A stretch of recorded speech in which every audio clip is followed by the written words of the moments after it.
So let's talk about willpower and why willpower alone will not help you in achieving your goals, particularly if you're trying to create a big change in your life. Willpower requires a lot of energy. And usually by the time we need that willpower, we're tired. Now, psychologists call this ego depletion, okay? Other people will call this decision fatigue. I call it being tired. You're just wiped out. You've had a day. We're busy people. We do not have extra energy to throw around. That's why willpower, you can't rely on it. It requires a lot of energy. What you can do instead is plan ahead. You want to create an opportunity to win in those moments when you're most likely to be tired and default to your old habits.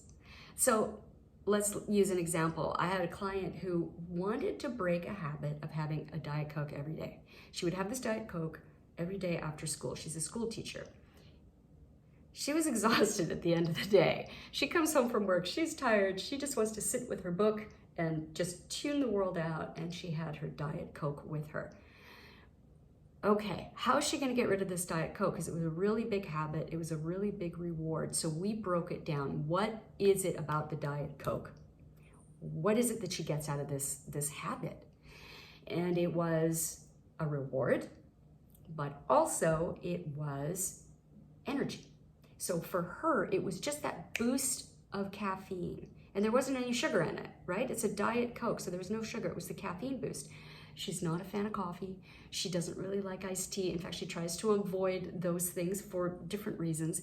So we were trying to figure it out, well, what could we do? So what we came up with was dark chocolate. Dark chocolate is low in sugar and does have caffeine in it.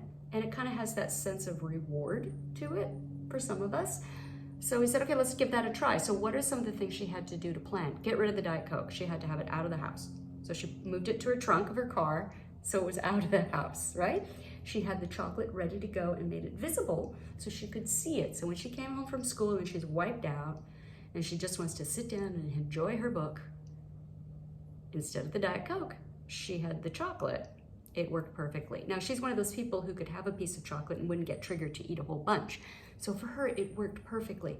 Had she been left to her own devices, I promise you, she would have given in to the Diet Coke because she's tired, she's exhausted. She had decision fatigue. So what you want to do is plan ahead to create the changes that you want in your life. I know this sounds really simple. It takes some work. So get in touch and together we'll figure out how to get you achieving your goals today.